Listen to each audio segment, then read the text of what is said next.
Halo semuanya, kembali lagi di channel YouTube saya.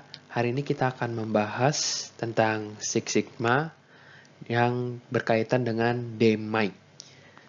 Sebelumnya, perkenalkan nama saya Steven Limanjaya dengan NRP 53053018016. Six Sigma adalah metode yang berfokus pada peningkatan kualitas, yaitu mengurangi pemborosan, dengan membantu organisasi menghasilkan produk dan layanan yang lebih baik, lebih cepat, dan lebih murah.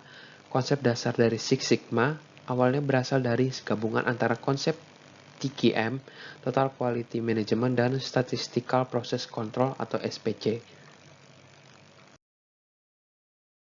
Saat ini, Six Sigma menjadi sebuah sistem manajemen. Berikut adalah beberapa strategi sistem manajemen yang digunakan pada Six Sigma. Yang pertama yaitu Customer Focus, fokus terhadap kepuasan dan kebutuhan pelanggan. Yang kedua yaitu Reduce Defect, menurunkan tingkat kecacatan. Yang ketiga Center Around Target, berkisar di sekitar pusat target. Yang keempat Reduce Variation, menurunkan variasi. Dilihat dari pengertian Six Sigma tersebut, bisa dikatakan jika metode ini berfokus pada kualitas. Metode ini merupakan implementasi yang ketat, fokus, dan sangat efektif dalam penerapan prinsip dan teknik kualitas yang telah terbukti. Lean Six Sigma. Lean Six Sigma adalah filosofi perbaikan berbasis data yang didorong oleh fakta yang menilai pencegahan cacat dari deteksi cacat. Ini mendorong kepuasan pelanggan dan hasil garis bawah dengan mengurangi variasi, pemborosan, dan waktu siklus sambil mempromosikan penggunaan standarisasi kerja dan aliran sehingga menciptakan keunggulan kompetitif. Itu berlaku di mana saja variasi dan pemborosan ada dan setiap karyawan harus dilibatkan. Perbedaan Six Sigma dan Lean Six Sigma. Perbedaan Six Sigma berfokus pada pengurangan variasi proses dan meningkatkan kontrol proses sesuai dengan penjelasan tentang strateginya. Sedangkan Lean yaitu menghilangkan proses dan prosedur kerja yang tidak bernilai tambah dan mempromosikan standarisasi dan aliran kerja. DMAIC. Terdapat beberapa tahapan yang dilakukan pada Six Sigma dalam penyelesaian masalah, atau biasa dikenal dengan metode atau tahapan DMAIC. Tahapan pertama disebut dengan Define. Pada tahapan ini, harus menetapkan tujuan dari kegiatan perbaikan Six Sigma. Tahapan ini akan menyeleksi permasalahan yang nantinya akan diselesaikan beserta biaya, manfaat, dan dampak terhadap pelanggan atau customer. Di tingkat atas, tujuan akan menjadi tujuan strategis organisasi seperti ROI yang lebih tinggi atau pangsa pasar.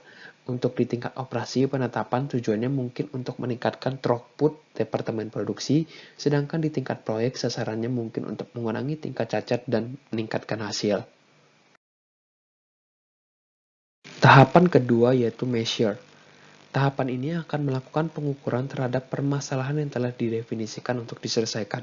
Tahap ini akan mengarah ke pembuatan metrik yang valid dan andal untuk membantu memantau kemajuan menuju sasaran yang telah ditentukan pada langkah sebelumnya.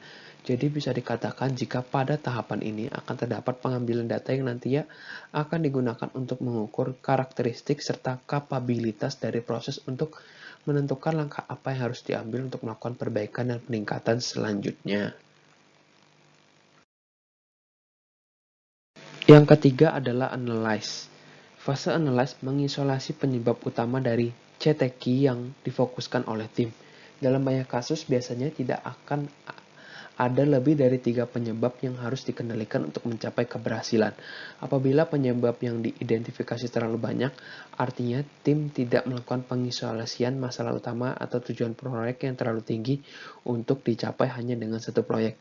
Penentuan keberhasilan fase ini adalah penyebab utama harus terbukti, tidak hanya mengandalkan pada diagram fishbone saja. Kecepatan dan hasil merupakan faktor penting untuk membangun momentum Six Sigma dalam sebuah organisasi, dan proyek yang akan dikerjakan harus disesuaikan dengan ukuran untuk memastikan keberhasilan tim dalam penutupan proyek dalam waktu yang wajar. Yang keempat adalah tahap improve. Tahap improve berfokus pada pemahaman penuh pada penyebab utama yang diidentifikasi dalam fase analyze, dengan maksud baik sebagai pengendali atau menghilangkan penyebab masalah-masalah tersebut untuk mencapai kinerja maksimal. Tools Six Sigma yang biasa digunakan dalam fase ini antara lain adalah analisis regresi, tes hipotesis, design of experiment, dan analisis varian atau ANOVA. Tahap improve sering mencakup uji coba produksi terbatas atau tes beta untuk proyek-proyek non-manufaktur yang menunjukkan tingkat sigma yang meningkat secara signifikan sebelum bergerak menuju tahap kontrol. Yang terakhir adalah tahap kontrol. Tahap kontrol pada pendekatan DMAIC adalah tentang mempertahankan perubahan yang dibuat dalam fase improve. Tujuannya adalah untuk mempertahankan keuntungan, memantau perbaikan untuk memastikan kesuksesan yang berkelanjutan, membuat rencana pengendalian, dan mengupdate dokumen pembaruan, proses bisnis, dan catatan pelatihan yang diperlukan. Manfaat DMAIC. Manfaat inti dari DMAIC adalah pada pendekatan pemecahan masalahnya yang benar-benar cermat. Eksperimen dengan proses-proses baru atau perubahan dalam alur kerja seringkali berakhir tidak memberikan jawaban pasti atas apa yang diubah apapun bisnisnya. DMAIC memberikan kerangka kerja yang baku, terstruktur untuk membuat perubahan dan pendekatan 5 langkah yang jelas membuat semua orang memahami setiap kemajuan tahapan proses. Salah satu hal terbaik tentang DMAIC adalah bahwa ia merupakan proses yang sangat dapat diulangi dan dirancang untuk terus-menerus dilaksanakan. Oke, sekian video tentang Six Sigma dan DMAIC. Thank you.